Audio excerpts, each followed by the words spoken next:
Hello friends, welcome to my channel. আমি কৌশিক দেব। আজকে আমাদের মূল আলোচ্য বিষয় হলো how to select correct MCB in electrical circuit, অর্থাৎ ইলেকট্রিক্যাল সার্কিটে সঠিক এমসিবি নির্বাচন করব কিভাবে। আমরা সবাই জানি যে এমসিবি শর্ট সার্কিট আর ওভারলোড থেকে সার্কিটকে প্রোটেক্ট করে, কিন্তু যদি এমসিবি রেটিং সঠিকভাবে না হয় তাহলে কিন্তু প্রোটেকশনটা সঠিকভাবে দেওয়া যাবে না। এমসিবি রেটিং নির্ভর করে তিনটি প্যারামিটারের উপর। সেগুলো হচ্ছে নমিনাল কারেন্ট রেটিং, 2 নম্বর হচ্ছে শর্ট সার্কিট কারেন্ট রেটিং, 3 নম্বর হচ্ছে trip curve. Nominal current rating মানে হলো ম্যাক্সিমাম যে পরিমাণ কারেন্ট উইদাউট এনি হ্যাজার্ডস এমসিবির মধ্যে দিয়ে পাস করতে পারে, অর্থাৎ যে পরিমাণ কারেন্ট ফ্লো করলে পরে এমসিবির মধ্যে দিয়ে ম্যাক্সিমাম যে পরিমাণ কারেন্ট ফ্লো করলে পরে এমসিবিটা গরম বা আগুন ধরে যাবে না, কিছুই হবে না, সুন্দর থাকবে, সেটাই হচ্ছে নমিনাল কারেন্ট। আর শর্ট সার্কিট কারেন্ট রেটিং মানে হচ্ছে শর্ট সার্কিট বা ফল্ট কারেন্ট, সর্বোচ্চ যে পরিমাণ শর্ট সার্কিট বা ফল্ট কারেন্ট এমসিবির মধ্য দিয়ে পাস করতে পারে। ট্রিপ কার্ভ, কত পরিমাণ কারেন্ট কত সময় ধরে সার্কিটের মধ্য দিয়ে প্রবাহিত হলে এমসিবি ট্রিপ করবে সেটা জানা যায় এই ট্রিপ কার্ভ থেকে। ট্রিপ কার্ভ বেসিক্যালি হচ্ছে একটা আইটি কার্ভ, অর্থাৎ আই মানে হচ্ছে কারেন্ট, এই দিকে হচ্ছে টি মানে টাইম। কারেন্ট আর টাইম নিয়ে যে কার্ভটা হচ্ছে সেটা হচ্ছে ট্রিপ কার্ভ। এর উপরের অংশটা হচ্ছে ওভারলোড, নিচের অংশটা হচ্ছে শর্ট সার্কিট। এই দুটোকে কম্পাইল করে ট্রিপ কার্ভ তৈরি করা হয়েছে। যদিও আজকে ট্রিপ কার্ভ নিয়ে আমরা আলোচনা করব না। যদি তোমরা বলো যে ভবিষ্যতে কখনো ট্রিপ কার্ভ নিয়ে আলোচনা করতে হয়, সেটা যদি তোমরা কমেন্ট বক্সে লেখো তাহলে পরবর্তী ক্ষেত্রে আমরা সেটা নিয়ে আলোচনা করতেই পারি। শুধু জেনে রাখো যে এই ট্রিপ কার্ভের উপর ভিত্তি করে এমসিবি কে আমরা বি, সি, ডি, কে, জেড এই 5 ভাগে ভাগ করতে পারি। এছাড়াও এ টাইপ একটা এমসিবি আছে, কিন্তু সেটা জেড টাইপের সিমিলার। এই দেখো, এইটা দেখলে বুঝতে পারবে কখন কোনটা ট্রিপ করবে। এখানে বি টাইপ, এখানে সি টাইপ, এখানে D type. Actually B, C, D এই তিনটে টাইপের এমসিবি খুব পপুলার এবং ভেরি কমন। বাদবাকি কে, জেড বা এ এগুলোর ইউজটা অনেকটাই কম। এখন দেখো, আমরা এমসিবির গায়ের মধ্যে লেখা দেখি B6 10 কিলো অ্যাম্পস বা 10 কা, বা C10 6 কা, বা D32 10 কা ইত্যাদি। এর মানেটা কি? দেখো, এই যে B6 10,000, অর্থাৎ B6 10 কা, এর অর্থ হলো যে এটা বি ট্রিপ কার্ভ ফলো করে, অর্থাৎ এটা বি টাইপ এমসিবি। যেটা বি ট্রিপ কার্ভের কথা যেটা আগে বললাম, সেই ট্রিপ কার্ভকে ফলো করে। এটাকে বি টাইপ এমসিবি বা ক্লাস বি এমসিবিও বলা হয়। এর নমিনাল কারেন্ট রেটিং 6 অ্যাম্পিয়ার, অর্থাৎ 6 অ্যাম্পিয়ার কারেন্ট অবধিও নিতে পারে, কোনো অসুবিধা কিছু নেই, স্মুথলি নিতে পারবে। আর এর শর্ট সার্কিট কারেন্ট রেটিং হলো 10 কিলো অ্যাম্পস বা 10 কা। দিস ইজ 10 কা, অর্থাৎ এই এমসিবিটি 6 অ্যাম্পিয়ার কারেন্ট স্মুথলি পরিবহন করতে পারে এবং লাইনে শর্ট সার্কিট হলে up two 10 kilo ampere current withstand করতে পারে। সিমিলারলি C10 6 কা, এর অর্থ কি? এর অর্থ হচ্ছে এটা সি ট্রিপ কার্ভ ফলো করে, অর্থাৎ এটা সি টাইপ বা ক্লাস সি এমসিবি। এর নমিনাল কারেন্ট রেটিং 10 অ্যাম্পিয়ার আর শর্ট সার্কিট কারেন্ট রেটিং হলো 6 কিলো অ্যাম্পিয়ার, অর্থাৎ এই এমসিবিটি 10 অ্যাম্পিয়ার কারেন্ট স্মুথলি পরিবহন করতে পারে এবং লাইনে শর্ট সার্কিট হলে up to 6 kilo ampere current ও উইথস্ট্যান্ড করতে পারে। এবার দেখা যাক কি ধরনের লোডে আমরা কোন ধরনের এমসিবি ইউজ করব। আসছে বি টাইপ এমসিবি। এর টাইপ অফ লোড হচ্ছে রেজিস্টিভ এবং স্লাইটলি ইন্ডাকটিভ। আর অপারেটিং কারেন্ট হচ্ছে TRIPS between 3 to 5 Times of rated current, অর্থাৎ যদি একটা 6 অ্যাম্পিয়ারের যদি একটা এমসিবি থাকে তাহলে সেটা 3 গুণ, অর্থাৎ 18 বা 30, 18 থেকে 30 অ্যাম্পিয়ারের যখন কারেন্ট ফ্লো করবে তার মধ্যে ট্রিপ করবে। এর অপারেটিং কারেন্ট টাইম 0.04 সেকেন্ড থেকে 13 সেকেন্ড, কিন্তু এর সার্জ কারেন্টটা খুব লো সার্জ কারেন্টও নিতে পারে। এই ক্ষেত্রে আরেকটা কথা বলে দেওয়া দরকার, অনেক ক্ষেত্রে তোমরা দেখবে অপারেটিং টাইম 0.01 থাকে। বেসিক্যালি ওটা 0.01 এ হয় না, ওটা 0.04 হয়, কারণ ট্রিপ কার্ভ নিয়ে যদি পরবর্তীকালে আলোচনা করি তখন দেখবে ট্রিপ কার্ভ একদম বেস লাইনে এসে একটু কার্ভ হয়ে যায়, যার জন্য এই টাইম ডিলেটা থেকে যায়। বি টাইপ এমসিবি আমরা কোথায় ইউজ করব? এটা সুইটেবল ফর মেইনলি ইনক্যান্ডিসেন্ট লাইটিং, বা যেটাকে আমরা বিসি ল্যাম্প বলি, সেটার ক্ষেত্রে এলইডি লাইটিং এ সকেট আউটলেট খুব ইম্পর্টেন্ট, সকেট আউটলেটেও আমরা এটা ইউজ করতে পারি। ফ্লুরোসেন্ট লাইটের ক্ষেত্রেও আমরা ইউজ করি। Heaters and geysers, this heating element, heaters এবং গিজার্স এর ক্ষেত্রেও আমরা এটা ইউজ করি। স্মল মোটরস এর ক্ষেত্রে আমরা এটা ইউজ করতে পারি। আরেকটা জায়গা আছে প্রোটেকশন অফ ডিজি সেট। আসলে ডিজি সেট যেহেতু খুব লো শর্ট সার্কিট ক্যাপাসিটি, ওই জন্য ডিজি সেটের ক্ষেত্রে অর্থাৎ ডিজেল জেনারেটর সেটের ক্ষেত্রেও আমরা এটা ইউজ করে থাকি। সি টাইপ এমসিবি সবচেয়ে বেশি প্রচলিত এমসিবি, এই সি টাইপ এমসিবি, এটা স্লাইটলি ইন্ডাকটিভ। আগেরটা ছিল resistive plus slightly inductive, B type ছিল এটা only slightly inductive. It trips between 5 to 10 times of rated current. দেখো এটা বি টাইপের থেকে কিন্তু বেশি কারেন্ট বহন করে। বি টাইপ ছিল 3 to 5, এটা 5 to 10 times of rated current, অর্থাৎ একটা 6 অ্যাম্পিয়ারের এমসিবি সে 30 অ্যাম্পস এর থেকে 60 অ্যাম্পস এর মধ্যে গিয়ে ট্রিপ করবে। এর অপারেটিং টাইম 0.04 থেকে 5 সেকেন্ড। এর সার্জ কারেন্ট কিন্তু মডারেট, অর্থাৎ বি টাইপ এমসিবি যে পরিমাণ নিতে পারে সার্জ কারেন্ট, তার থেকে এটা বেশি সার্জ কারেন্ট উইথস্ট্যান্ড করতে পারে। ইউজ করি slightly inductive load such as motor, air conditioner অর্থাৎ এসি মেশিন, ফ্লুরোসেন্ট লাইট যেহেতু ওখানে চোখ কয়েলটা থাকে, ফ্যান এবং হাউসহোল্ড ইলেকট্রিক্যাল অ্যাপ্লায়েন্সের ক্ষেত্রে আমরা সি টাইপ এমসিবি ইউজ করে থাকি। ডি টাইপ এমসিবি এটা কিন্তু হাইলি ইন্ডাকটিভ লোডের ক্ষেত্রে আমরা ইউজ করি। দেখো এর TRIPS between 10 to 20 Times of rated current. যেহেতু এটা হাইলি ইন্ডাকটিভ, ওর একটা ইনিশিয়াল ম্যাগনেটিক ইনরাশ কারেন্টটা বেশি থাকে, ওই জন্য একে 10 to 20 টাইমস এর গিয়ে ওকে ট্রিপ করানো হয়। এর অপারেটিং টাইম দেখো শর্ট, 0.04 থেকে অনলি 3 সেকেন্ডের মধ্যে হয়ে যায়। এর সার্জ কারেন্ট ক্যাপাসিটি হাই, এই হাই সার্জ কারেন্ট ক্যাপাসিটি নিয়ে এ কাজ করে।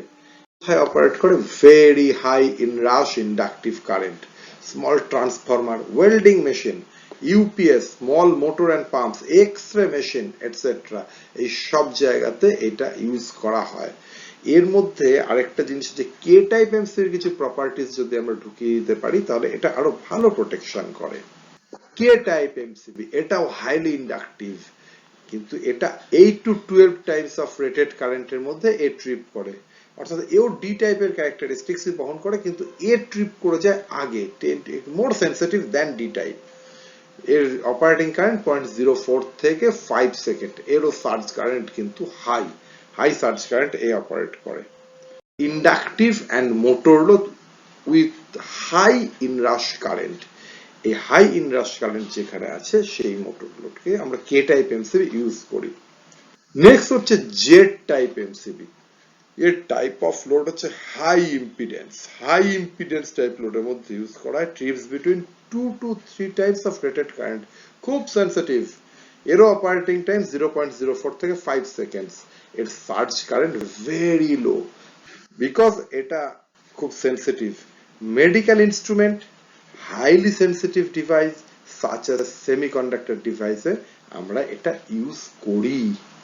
এবার আসছি ফল্ট কারেন্ট রেটিং। এতক্ষণ যে দেখলাম 6 কিলো অ্যাম্পিয়ার, 10 কিলো অ্যাম্পিয়ার, এগুলো নরমালি হচ্ছে 230 ভোল্টের ক্ষেত্রে আমরা fault current 6 kilo ampere select করতে পারি, কিন্তু 415 ক্ষেত্রে 10K আমাদেরকে সিলেক্ট করতে হবে। তবে আমার যেটা ব্যক্তিগত অভিজ্ঞতা, দু ক্ষেত্রে যদি ফল্ট কারেন্টটা আমরা 10 কিলো অ্যাম্পস সিলেক্ট করি তাহলে পরে সেফটিটা বেশি হয়। অর্থাৎ নিয়মই আছে, ফল্ট কারেন্ট যত বেশি একটা এমসিবি উইথস্ট্যান্ড করতে পারবে তত তার আগুন লাগার চান্সটা কম হবে। তো থিওরিটিক্যালি যতই 6 কিলো অ্যাম্পস হোক, এখানে তোমরা 10 কিলো অ্যাম্পস ইউজ করলে সার্কিটের পক্ষে সেফটি। এবার আসছি কিছু টাইপ অফ লোডের সাথে টাইপ অফ এমসিবি, কি টাইপের লোডের সাথে আমরা ইউজ করব। যেরকম লাইটিং লোডের ক্ষেত্রে আমরা B type MCB, heater B type MCB, welding machine D type MCB, AC machine C type MCB, refrigerator C type MCB, washing machine C type MCB, iron B type MCB, geyser B type MCB. এছাড়া আরো অনেক কিছু আছে, কিন্তু এগুলো very common আমাদের household wiring এর ক্ষেত্রেও এবং আমাদের ডে টু ডে লাইফে আমরা এগুলো ইউজ করে থাকি। তাই এই কটা জিনিস নিয়ে আমি আলোচনা করলাম এখানে। এবার আমরা শুরু করছি types of MCB requires for air conditioner. এটা একটা খুবই ইম্পর্টেন্ট জিনিস, বিকজ আমরা এটার মধ্যে ভীষণ কনফিউজড থাকি যে আমরা এই এসির ক্ষেত্রে কোন ধরনের এমসিবি ইউজ করব। তো সেই কারণে এখানে একটা ব্যুরো অফ এনার্জি এফিসিয়েন্সি থেকে একটা চার্ট নেওয়া হয়েছে, যেখানে তোমরা দেখতে পাচ্ছ স্প্লিট এবং উইন্ডো মেশিন এবং তাদের কত কত টনেজ সেটাও লেখা আছে। 0.75 টন বা 1 টন, 1.5 টন এবং 2 টন এই এসি মেশিন গুলোতে আমরা করে রেখেছি এখানে। এবং সেখানে স্টার মেশিন থেকে শুরু করে আমরা এখানে 5 স্টার মেশিন অবধি রাখা আছে। এর মধ্যে ইনভার্টার, নন ইনভার্টার সব রকম এসি মেশিনই রাখা আছে। একটা চার্ট দেখানো হয়েছে এবং তাতে কোনটায় কত ওয়াটেজ আছে একটা 2 টনের মেশিনের ক্ষেত্রে সেটা তোমরা এইখানে দেখতে পাচ্ছ। এবার ধরো একটা 2 টনের single phase split type 2 star AC machine নিলাম, যার সাপ্লাই ভোল্টেজ হচ্ছে 230 ভোল্ট, পাওয়ার ফ্যাক্টর হচ্ছে 0.8 ধরে নিচ্ছি, আর পাওয়ার যেটা আছে 1626 অর্থাৎ 1626 ওয়াট, এটা হচ্ছে পাওয়ার কনজিউম করে। এটা আমরা আগের চার্ট থেকে দেখে নিয়েছি। অতএব কারেন্ট লাগছে ওর 8.83 অ্যাম্পস। এবার সেই জন্য আমরা এইখানে যেটা সিলেক্ট করছি সেটা হচ্ছে সি কার্ভ 16 অ্যাম্পস এর এবং 10 কিলো অ্যাম্পস হচ্ছে শর্ট সার্কিট, অর্থাৎ C1610K এই এমসিবি আমরা এখানে চুজ করছি। এই প্রসঙ্গে বলে দেওয়া ভালো যে অনেকে মনে করেন যে কোনো একটা এমসিবিতে যা লেখা আছে তার থেকে বেশি কারেন্ট গেলেই এমসিবিটা বোধহয় ট্রিপ করে যায়। অর্থাৎ যদি কোনো একটা এমসিবির গায়ে 32 অ্যাম্পিয়ার লেখা থাকে তাহলে হয়তো 32.00001 অ্যাম্পস গেলেই এমসিবিটা ট্রিপ করে যাবে, কিন্তু এটা সত্যি নয়। This is not true. আমাদের যেটা লেখা আছে, যেটা এমসিবি যেটা ক্যারেক্টারিস্টিক্স, তাতে আমরা দেখতে পাই যে যদি ডাবল কারেন্ট ফ্লো করে সেক্ষেত্রে 0 থেকে 25 অ্যাম্পিয়ার অর্থাৎ নমিনাল কারেন্টের ডাবল কারেন্ট যদি ফ্লো করে তাহলে 0 তো হয় না, আপ টু 25 অ্যাম্পিয়ার অবধি এমসিবি ম্যাক্সিমাম 2 মিনিট অবধি উইথস্ট্যান্ড করতে পারে। আর 32 থেকে 63 অ্যাম্পস অবধি যে এমসিবি গুলো আছে সেই ক্ষেত্রে যদি ডাবল কারেন্ট ফ্লো করে এমসিবি নমিনালের থেকে সেটা 4 মিনিট উইথস্ট্যান্ড করতে পারে। অর্থাৎ এবার দেখো, তোমরা অনেকেই দেখেছো একটা 2 টনের এসি মেশিন যেটা লাগানো আছে সেটাতে 25, 32 যে কোনো রকম অ্যাম্পিয়ারের এমসিবি দিয়েই লাগানো আছে।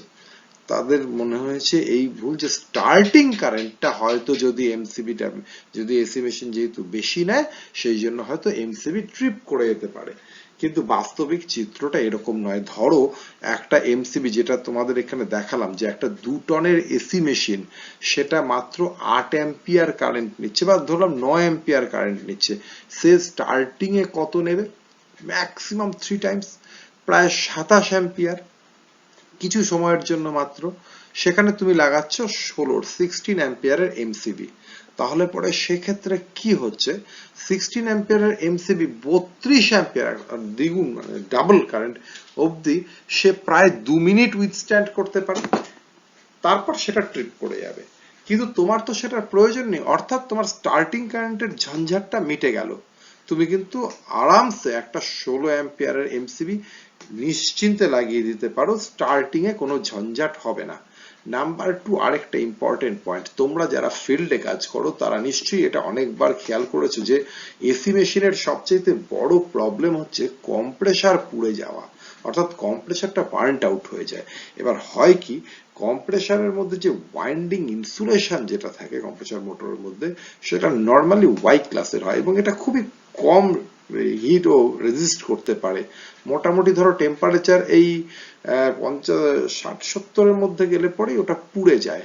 এবার দেখা গেছে যে যদি কোনো কারণে যে কোনো জ্যামিং ফ্যামিং যে কোনো কারণে যদি ওই এয়ার কন্ডিশনিং মেশিনটা, এসি মেশিনটা নিয়ার অ্যাবাউট 40 অ্যাম্পস এর কাছাকাছি অ্যাম্পস নিয়ে নেয়, সেই ক্ষেত্রে তৎক্ষণাৎ কম্প্রেসরটি পুড়ে যায়। তো এই ক্ষেত্রে দেখো, তুমি যদি 16 অ্যাম্পিয়ার দিয়ে লাগাও, তাহলে ও 40 অ্যাম্পিয়ার অব্দি যাওয়ার আগেই ও কিন্তু ট্রিপ করে যাবে, কারণ ডাবলেরও বেশি হচ্ছে 40 অ্যাম্পিয়ার, প্রায় 2.5 টাইমস হচ্ছে 16 এর 2.5 টাইমস হচ্ছে 40 অ্যাম্পিয়ার। তো কাজেই ওর যাওয়ার চান্সটা প্রায় অনেকটাই কম। আদারওয়াইজ তুমি যদি 25 বা 32 লাগাও, তাহলে 25 এর ডাবল হচ্ছে 50 অ্যাম্পিয়ার, ও 40 অ্যাম্পিয়ার ক্রস করে যাচ্ছে, এবং তাতেও ট্রিপ করবে কিনা জানি না। আর 32 এর তো কথাই নেই। অতএব এটা খুবই ভালো হবে যদি তোমরা 16 অ্যাম্পিয়ারের এগেনস্টে একটা 2 টন এসি মেশিন যদি তোমরা লাগাও, তাহলে পরে দেখবে মেশিনটা অনেক বেশি সেফ থাকবে। এটা আমি নিজেও করে দেখেছি, তোমরাও করে দেখতে পারো। আর মোরাললেস এখন তো স্টার কানেকশন তো চলেই এসছে, সবকটাই স্টার রেটেড এসি মেশিনই আমরা পাই। আর এছাড়াও আমি আগে যে চার্টটা তোমাদেরকে দিয়ে দিলাম, সেই চার্টটা যদি তোমরা দেখে নাও যে কিভাবে ক্যালকুলেশন করতে হয়, তাহলে তোমরা নিজেরাই করতে পারবে। কাজেই এসি মেশিনের অ্যাক্রসে কত এমসিবি লাগাবে সেটা তোমরা নিজেরাই কালেক্ট করবে। তবে হ্যাঁ, আবার আমি তোমাদেরকে বলছি, তোমাদের মধ্যে যাদের মধ্যে এই ধারণাটা এখনো রয়েছে যে এমসিবির যে নমিনাল কারেন্ট রেটিং তার থেকে একটু বেশি কারেন্ট উঠলে এমসিবি ট্রিপ করে যায়, ধারণাটা ভুল। এবং এই ধারণাটা সম্পূর্ণভাবে ক্লিয়ার হবে যখন আমরা ট্রিপ কার্ভ নিয়ে আলোচনা করব। তো আজকে তো আমরা সেটা নিয়ে আলোচনা করছি না, আজকে আমরা শুধু টাইপস অফ এমসিবি এবং কি ধরনের এমসিবি কোথায় লাগাবো সেটা নিয়ে আলোচনা করলাম। আশা করছি তোমাদের ভালো লাগবে। যদি তোমাদের এটা ভালো লেগে থাকে, please like, share and subscribe this channel.